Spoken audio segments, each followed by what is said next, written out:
Hey, we're the 208 Strykers. I'm Ninja. I'm Fiend. Boxer. I'm Spear. And this is Drinking with the Strykers. Cheers, boys. Cheers!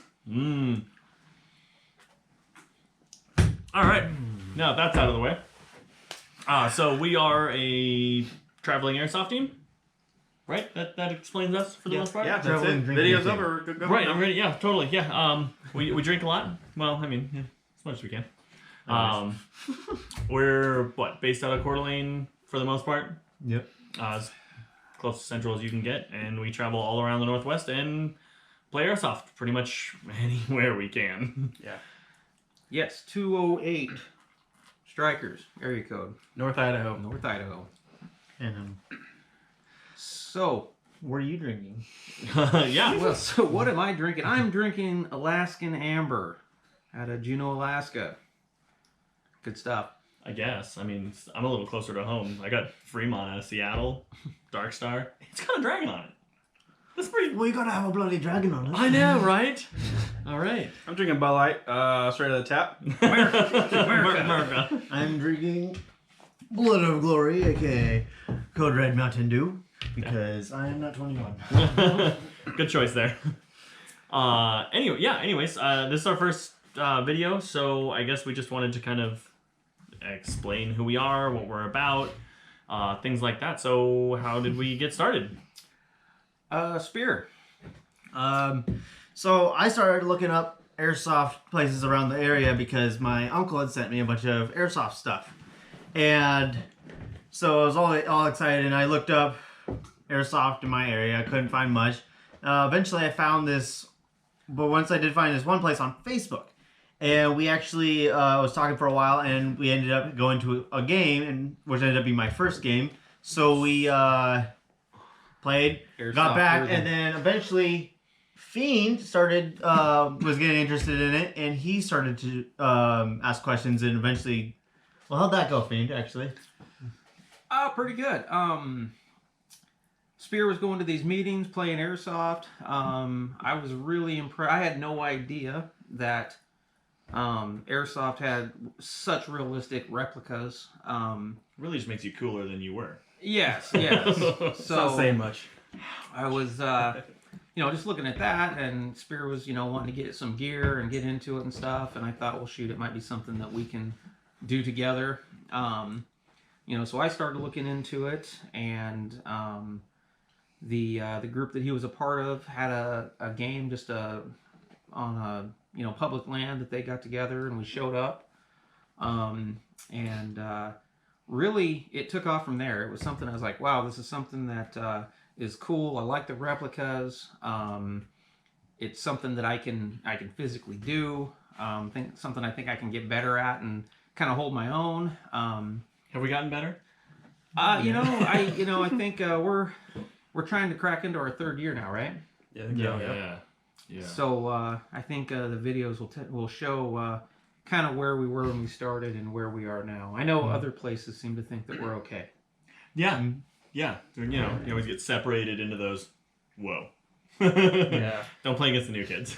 So Spear and I began playing with this group and going to meetings and kind of more or less learning more about the sport and kind of finding out that there was actually quite a bit of a community out there in the North Idaho Spokane area.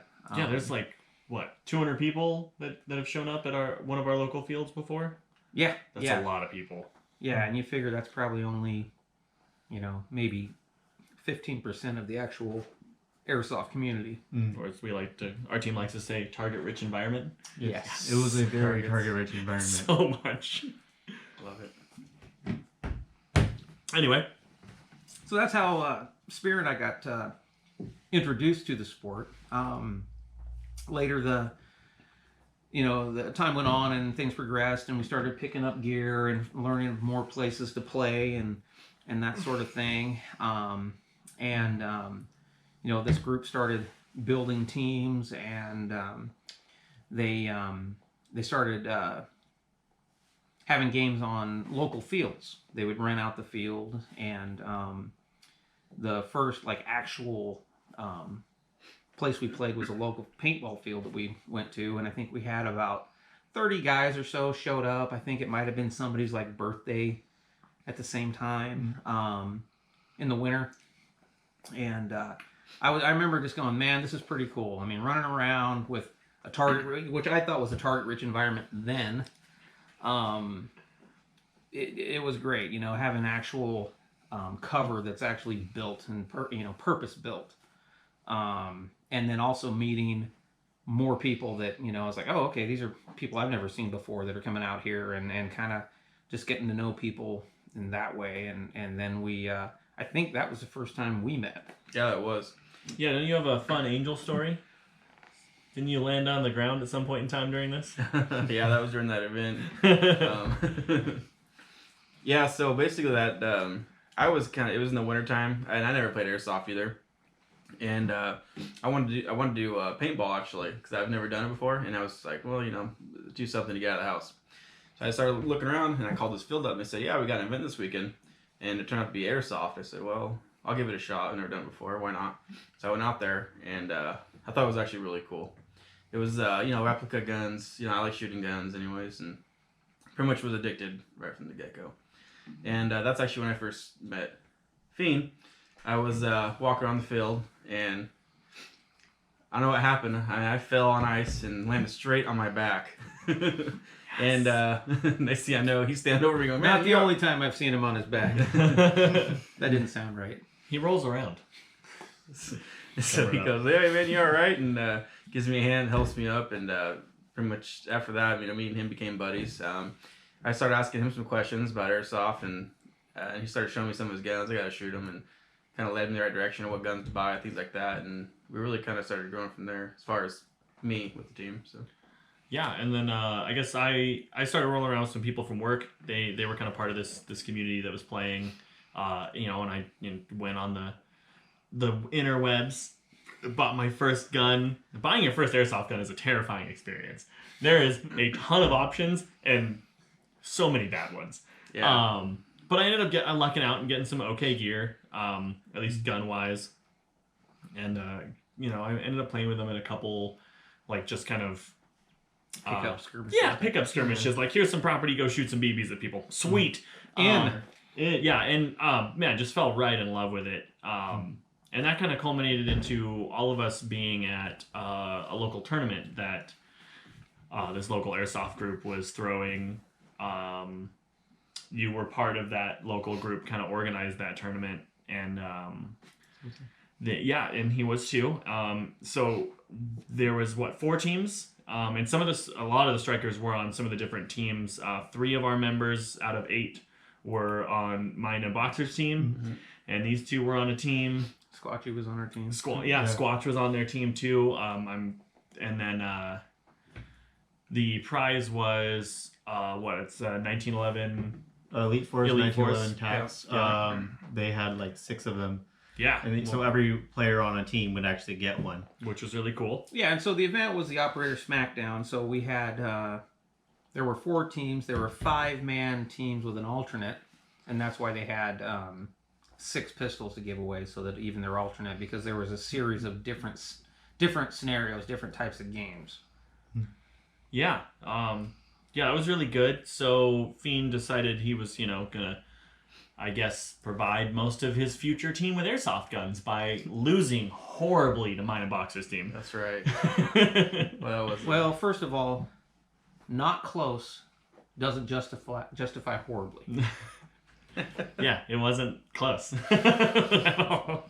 No, it was a really good time. But the one team definitely came out victorious, and we got our 1911 tax, which he helped provide, which that's pretty darn cool.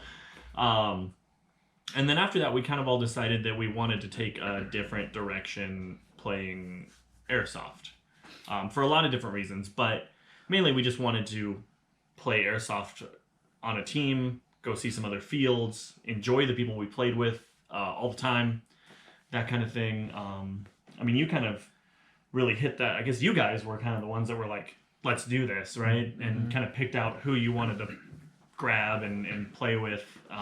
Well, the thing with the Smackdown and kind of some of the things leading up to that, it's just that airsoft community. There were meetings, there were games, skirmishes, stuff like that, where we got together, and you really, you know, friendships were bonded and stuff, and so really going into that SmackDown, even though it was a cutthroat, bloodthirsty type of situation, at the end of it, it was a bunch of buddies shooting buddies, and we really enjoyed that part of it, and we pretty much knew going into it that we had a vision. Some of us had a vision of what we wanted to do beyond that. Yeah. I know, you know, we talked about some of the other people that were in this tournament that are actually strikers now. This is just a portion of the strikers, and you'll see them in later videos. But yeah, no, really, after that tournament, or actually leading into it, Boxer and I were discussing. We enjoyed what we were doing. There was enough airsoft to really get us hooked on the sport. But then we started thinking about what specific things do we want to see. You know, we're professional people. We have lives outside of airsoft. We work. We're busy and stuff like that. So if something's going to take our time, take our money, we want to tailor it to the things, our needs or our wants, and what we want to do. And so we started talking about things, you know, and you know, we want to play, but we enjoy playing different places, so that involves travel, because there's only so many places around here as far as fields or arenas to play. We enjoy drinking, and No. we're, you know, on average, we're kind of I don't like a little older, you know, so our taste might be a little bit different than the typical team that averages, you know, 17, 18 years old. Right. You know, versus 30. Yeah, we got into it as, you know, yeah, like a hobby, like a stress relief kind of thing. Like, I don't know, it's a little different than, I guess, like, I played paintball when I was, you know, younger or whatever, but it's different when you're putting That explains a lot. your time and energy and money that you're working for into a hobby, and not just guns and going to local fields. We travel all around the Northwest.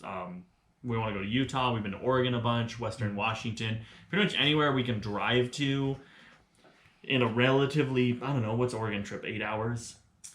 Yeah, Ish, ish, you know. half. I mean, basically, if we can get it, if we can knock it out in a 3-day weekend, we're gonna do it. Most of our trips are what? Leave at 4 a.m, drive about 8 hours ish, 5 hours, play that day till they close, go drinking, wake up the next day. Travel to the hotel Well, yeah, in another town, maybe in another state. possibly, and then Get up, get up, play. and introduce ourselves to the local cafes or diners. Oh man, I love breakfast diners when we travel, especially ones with bars that are open that early. At 7 a.m. Oh my gosh. Yeah. Starting my day off with a shot is wonderful. A shot of Bloody Mary and a pancake. Yes, man. nothing Can't go better. wrong. Then you just go right into airsoft for 6 hours. Man, what is better than that? Right. But yeah, then so that's what we do. Is just kind of travel around and do that stuff, huh? Yeah, absolutely. I mean, we, you know, like I said, we're cracking into our 3rd year. Yeah. And, you know, this isn't like 2-8 Strykers isn't like this name where we've got a few guys that started something, and then a couple months later you've got all these different guys, and a couple months after that you got these different guys. We have every player that ever, you know, donned a striker uniform is still a striker, and we picked up a couple other guys that have, you know, not to sound weird, but proven themselves, you know, not that they can be strikers, but they're just people. Number one, great human beings. Number two, you know, people that just mesh with us. Yeah. You know, I mean, that's, it's funny how when we decide, you know, when we make the decision of somebody that, you know, wants to be a striker, and if we want that to happen, we're really picky on, is this somebody that I can be stuffed in a car with for 10 hours and not want to kill him? Yeah. Right, which is super important. Yeah, that's really like most important thing. Like we all like drinking. Obviously, you don't need to drink to be on the team, i.e. the Mountain Dew Lord. But you know, it's something that we all enjoy doing, or at least, you know, even if we're just sitting at a diner, and most of us are, you know, or whatever. It's just being around people that you like to be around, that you can do an 8-hour car trip, you know, play, because we've gone to places and rented them out for just our team. We're shooting each other for 6 hours, you know, and that's awesome too. I feel like when we first started, some of our guys were pretty good, and some guys not so much. But we all gelled, and when we started gelling off the field, you start gelling on the field. And when you can predict your teammates' move before he does it, it really helps us out as a whole. It makes us better. Yeah, because we got lots of videos to put out. Some of them are from older play footage, like the first year and stuff like that. And you can definitely see an improvement as we go on by a lot. Yeah. Which is super nice. Yeah, talking about that and talking about how we gel, on and off the field. I think, I can't think of too many teams out there. I can't think of any teams personally out there that are still have their core group and are still together and still go out and play and that kind of thing. And I really have to attribute our longevity, if you will, to, we get together every week. We've gotten together, I think I've missed 2 in the last 2 years. Yeah, I mean, one of us isn't there for one every once in a while. But life happens. We get that. But for the most part, at 5, 6 of us get together every week at generally a place that serves alcohol and food because it's about dinner time and we like to drink. And we talk about airsoft and just life in general, what's going on. Check on each other, see how they're doing in their personal life. And we care, in the beginning it was like, hey, let's have an airsoft meeting. Now it's kind of like you got brothers that are showing up. You genuinely care what's going on in their life, what their struggles is, stuff like that. And then obviously there's always airsoft. There's future events, things that we plan, that we talk about, where we want to go, tactics and all that kind of stuff. But it really kind of forced us to really get to know each other and then to really care. I was thinking about this the other day. I was always part of, sports teams and stuff like that. And you talk about like back in high school kind of thing. You probably know people that are like, oh, I'm really close to my football buddies because we played together our junior, senior year or whatever. Well, that's what, if it's, collaboratively, that's 6 months, Right. Mm-hmm. We've literally, gotten together, not because we were forced to. We never made it a requirement. Right. But because we want to. Yeah. And I've never been a part of a group of guys that actually shows up all the time because they want to. Right. And that's why it works, Yeah. We're not pulling teeth, come on, man, we need this guy to be here or whatever. Guys show up because they want to be there. They want to support the team. They want to know what's going on, and I love it. Like guys show up, you're giving hugs and stuff like that because, like I said earlier, it's kind of like, it's definitely a brotherhood. Right. Absolutely. Yeah. Which is, like you said, not really what a lot of teams do. They lose, they gain members, things like that. I don't know. We stick pretty close to our core group and we add carefully. Well, if Fiend was to give one bit of advice for somebody that wanted to start a team, get a couple buddies and don't focus on the number. Don't focus on growing, all right? Focus on those guys and be something that people want to be a part of. Yeah. And that way, if you guys are if you guys are having fun, I mean, I can get together with you guys and play all the time and basically have all the fulfillment that I'll ever need, right? If we're having a blast and people are seeing that, they're going to want to be a part of what's going on there. And that way you can control your growth if you want to grow or if you don't and what's going on. That in a nutshell, basically just get a couple guys, show up all the time, and then talk about things. Be transparent about, hey, listen, I think, I'd like to do one of these, operator smackdowns. We got 3 guys, maybe we want to pick up another 2 and whatever. And oftentimes, even going to one of those events, even if you have 3 guys, there's usually stragglers that aren't on teams that want to be added on. I think that happened even in ours. Yeah. It did. So if an event's going on, even if you only have 3 guys, sign up, go be a part of it. Yeah, and I think that's something that helps us kind of do that gel thing. Is not necessarily like our conduct and stuff off the field, but on the field kind of sets us apart too. There's a lot of, I don't know, we really try to make it so that way everybody we're playing against has a good time and everybody that plays with us has a good time. And not necessarily like if you're playing against us and you're getting smacked, we're not sorry. That's what we're here for. But we want you to have a good time. Congratulations on that move, things like that. We're constantly upping the people that we play with. Airsoft being an honor game, calling your hits is super important. And we understand that it doesn't happen all the time. Call your hits. But I mean, if I shoot you and you don't call your hit or whatever, I'm not gonna be mad at you. I'm just gonna assume it hit a mag or something. Like there's places on you that you don't feel the hit, and if you're running, you don't hear it, things like that. The idea isn't to be mad. It's just shoot that person more. Yeah, make no mistake. He's not that nice of a guy. He's going to shoot you again until you call your hit. I have a video out. Watch it. I shoot a lot of people. But it is one of those things where it's I don't want to. I personally, I don't ever want to be that guy that's on the field going, they're not calling their hits, things like that. If you're not calling your hit, I'm just going to rush your cover and shoot you more.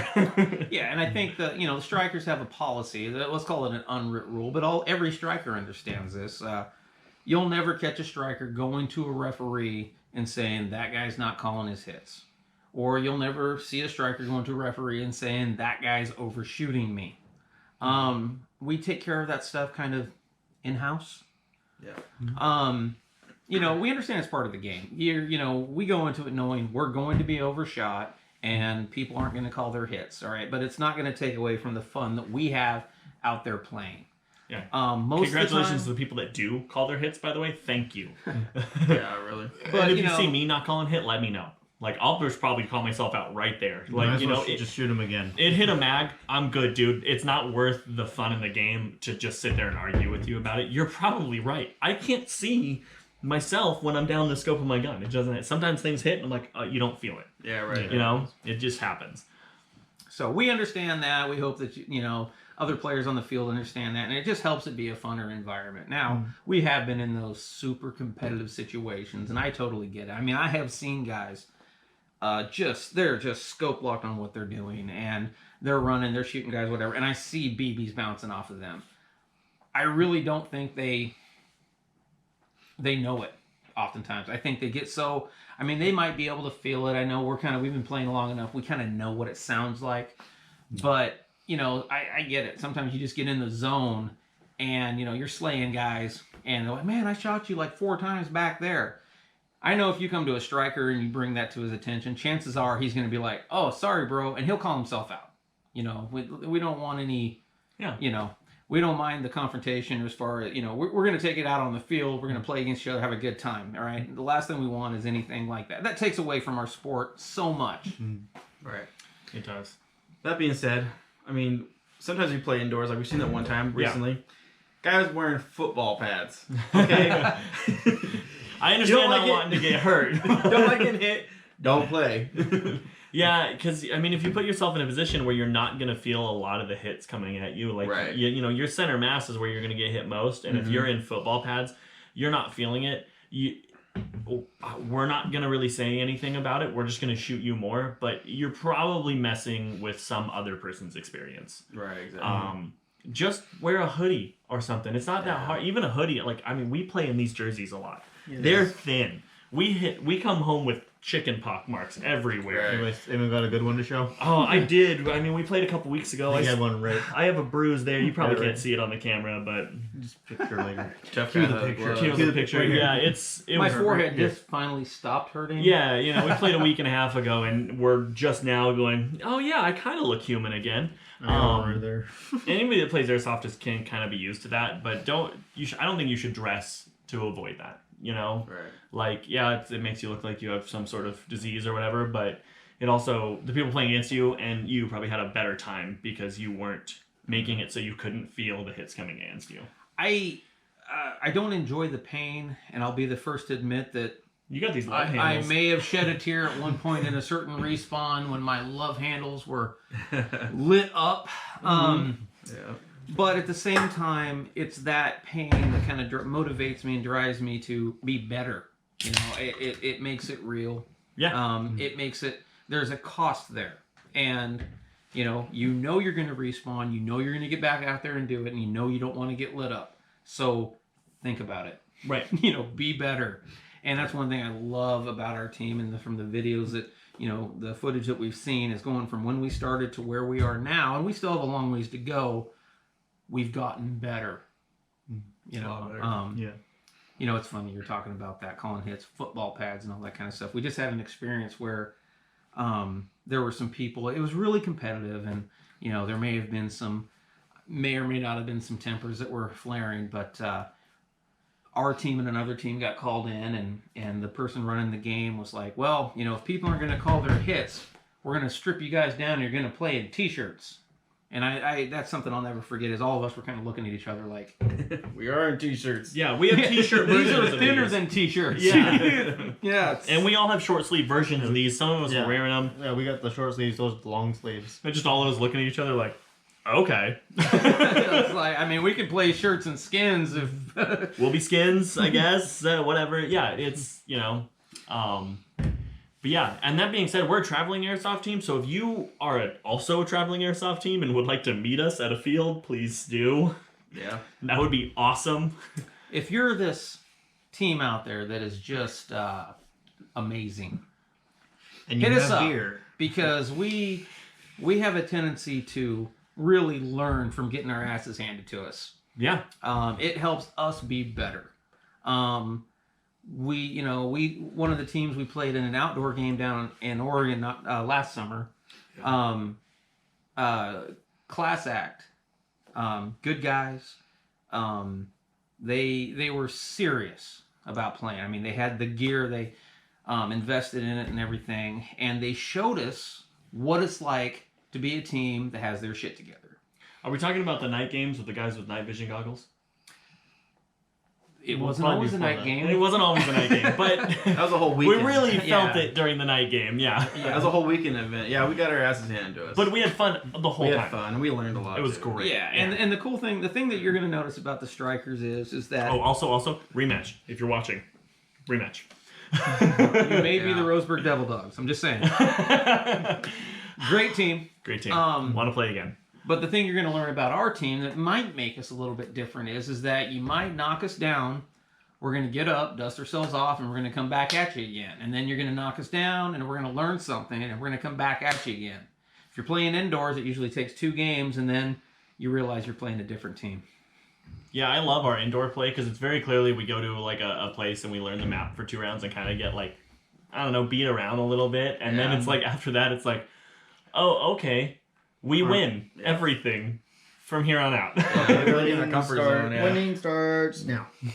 You know, one thing, it's funny, and we've all kind of touched on this, is when we are playing games, it seems like Strykers are really solid when it comes to objective games. Yeah. You know, and I don't know why. I mean, other than we can always improve on it, but I think we communicate pretty well. That definitely helps. But you know, so we're good at that. How do we get better at team deathmatch? Why is it that there is a difference between when we have an objective? It's like, bam, you know. I mean, you guys know exactly what I'm talking about because it's night and day. I think with an objective, you kind of know where to cover your guys, and for the block shooting lanes, things like that. Create your own shooting lanes and create these opportunities for your teammate to get the objective. You know, say capture the flag, for example. Versus team deathmatch is more just shoot people. And so you can do that. You can create these shooting lanes. You can create all these opportunities, but for what? There's no reason for it. Seems like So it's we harder all- to apply the team concept It to is. team deathmatch. And then you get all the way to their spawn, and then what? You walk back or A lot whatever. of times, if Yeah. we're winning, we'll just call ourselves and go full team respawn. Just let them push the field a little Yeah, bit. we've done that Stuff. more than once. It's fun that way. That way we can kind of take ground. Well, and that kind of comes to, I mean, I know if I was starting off and I was playing, it might be kind of intimidating if you see like some team show up with a U-Haul and Who's that? I wonder. $20,000 worth of guns and whatever, No idea. and they seem to have, you know, I can see how that could be kind of intimidating. And then you come out there and then you just get rolled, right? Well, that's one thing, right? I hope you have thick enough skin to be able to deal with that. But if that's happening all day, that's not fun for us or whoever's rolling us. Right. You know, and so I know like there's been situations, not always that way, but there has been situations where, you know, you get into it, you're in the zone and you're just slaying everybody, and then all of a sudden you find that you and 2 of your buddies are all the way to their respawn, and you're like, oh, you know, and that's why the Strykers have the you know, and we'll actually take, I mean, now granted, there's some fields out there that run their arenas and their fields very well. They recognize those things. They'll call a full team respawn. Next game, they might change teams up, which Strykers don't have a problem with. I love shooting you guys more than I love shooting other people sometimes. But, Especially Fiend. you know, we try to recognize if, you know, we want it to be fun for everybody, and if we're just pushing, sometimes you're just in the zone, and that just happens, right? The next game may not be that way. They might learn something, or we might, whatever. But it's just a matter of keeping it fun, whatever. back off, let them fortify some stuff, and then it makes it more of a challenge for us, and we come out and do what we can do. Right. That's one thing, and that's one thing that's been really cool, because we never like discussed that in like team meetings, but on the field everybody understood it. Right. Yeah. That's the part of the gelling. You know the other person's gonna do it before they even do it. I mean, That's a part of we it. we're Well, doing none of us that. want to just hammer. If somebody's down, that's done. Yeah. And it's boring. I have footage of Nessie playing patty cake with himself behind a piece of cover because we've got the whole field locked down for a second. Like, he's just doing this, and I'm like on a piece of cover behind him, just staring at him. I think I remember seeing Huey dance. Yeah. And he comes walking out or whatever, and it's like not a worry in the world because he knows we've got the whole field locked down. Yeah. I mean, they started playing. What were they? They were playing some song in Oregon, and I danced the whole song around the field. Oh, Crab Rave. It was Crab Rave, yeah. They were playing Crab Rave. Oh my god, it was great. Yeah. Anyways, where are we? We do a trip about every 2 months. I think we're A road trip. a road trip. Yeah. We play locally as much as possible. But where's our road trip? Do we have that nailed down yet? Well, we talked about it. Everybody wants to go to Utah. No, this. So we're working out the logistics on that right now. Obviously, with what's going on in the world, that sometimes could make logistics, hotels, gameplay, how many people are allowed on the field, if they're even allowed to have a field, an arena or whatever going. So there's a few things, but I mean, we all, everybody on the team has some sort of role in that, and right now, logistics has kind of been my thing, and so I'm kind of working out some of those things. Haven't spoke with anybody from Utah. I can definitely say everybody in Oregon that I've talked to. So if you run a field or an arena down there, you guys have been great. Yeah. You answer your phone, you communicate email, message, whatever, and it's always worked out. It's been a great experience. So I really don't expect much different from Utah once I get a hold of the different places that we're talking about going to, and then I will present the budget and and all that kind of stuff, and then we'll decide when we want to make that happen. Right, and we're gonna post where we're playing, and when, on our Facebook, which is 208 Strykers. Yep. Yeah, Facebook. 208 Strykers. Well, and there's a link. There will be a link to that in our channel. Yeah. On our channel. For sure. And probably in the description. More than TikTok. likely. And And TikTok. And that's a I TikTok. still got a link. Was that it one. our second TikTok video got like 3,700 views or whatever, and it's just Nessie rolling around. Yeah.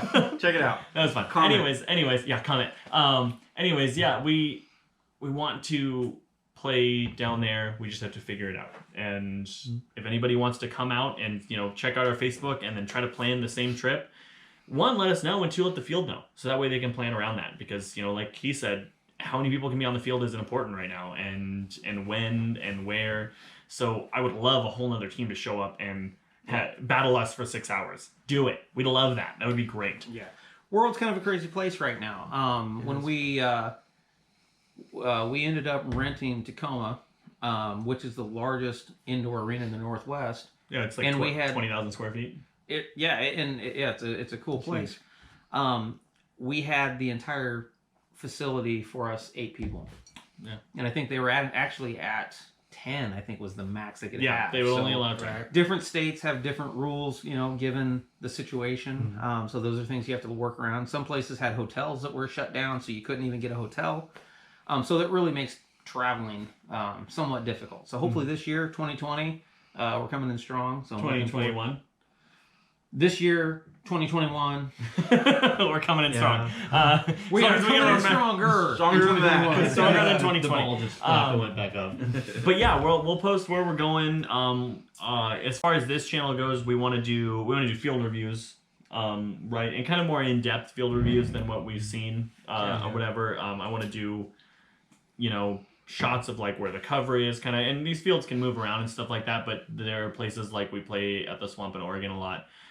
That is a lot of the same, and it's a very nice field, and I would love to give them all of the credit and just show them how much fun, and show other people what that field is like and how it's run and stuff like that. We want to do gun reviews on just different guns that we have, because obviously this is just That's Fiends and Spear. Spears. Parts over Walls. there. Yeah, I have Spear them all in and my some garage. Boxer's got cases of guns. So we, it would be nice for people to know what guns are decent and if you want to know the pros and cons of certain makers or makes or items. I don't know, we buy a lot, so we can kind of at least speak to that a little bit, at least what we like. You know, it's all subjective to what we like, but that's something that you can base if you're like, you know, buying your first airsoft gun, which can be a daunting task. We want to help. Yeah, and to piggyback off of that, if you see the Strykers, you know, we've got our banners and our, you know, different things. We kind of have a presence wherever we go. If you see a Strykers patch or jersey or whatever, don't be intimidated by that. And the only reason I say, I'm not saying that you are, but I know in the past I've seen teams of, you know, people that have all this stuff, and it's kind of intimidating. Every single Stryker is very approachable. When we first show up, we have a lot on our mind. We have a lot of gear that we have to get out. We may have canopies that we're putting up. Just a lot of things we want to get lined out because we want to be ready to go when the field, you know, is ready to play. So we want to be ready to play. But once we get everything set up and whatever, we're pretty chill, laid back, and you know, we'd like to talk with you. If you recognize us, come, you know, come BS with us. I mean, hey, you might be on the same team, maybe playing together. We may have some sort of gun that you might be curious about, and we're pretty cool about, you know, letting you get a little bit of hands-on, you know, because sometimes that might be the decision where, you know, you're like, oh man, this feels pretty sweet, or wow, for $350, this doesn't seem like what, you know, whatever. And we'll give you your 2 cents. We're pretty honest guys. I mean, there isn't anybody right now that's sponsoring us for anything, so we have no reason to tell you anything other than exactly how we feel, and that means guns, beer, fields. Right, and yeah, some of us run some pretty interesting loadouts and different stuff, and if you're interested, just come ask questions, because, yeah, why not? Right. Well, that's pretty good, boys. Yeah, that's drinking with the Strykers #1. Is this #1 or is this 00? Yeah, well, yeah, whatever. Don't forget to comment. Pilot episode. Don't forget to comment. Let us know how we did. You know, the changes you want to see, things you want to hear about, Yeah. whatever. You know, like that. every YouTuber is gonna say like, subscribe, Smash that. subscribe. Yeah, exactly. All right, fellas, keep this in mind. You know, 208 Strykers. We're in the North Idaho, Eastern Washington area. If you want to reach out to us, if you want to play with us, we're always looking forward to meeting up with other teams. You know, Especially if you have a field yeah, that we haven't played yet and we might not know about. Some of them are hard to find. or even if you don't have a field, you have a team and want to come play on our field. Hit us up. We are absolutely down. Doesn't matter how small or how big. And just, you know, and expand that community. Well, that was a breaker that blew there. Okay, that's fine. The lighting changed. It's all right. Wrapping up anyways.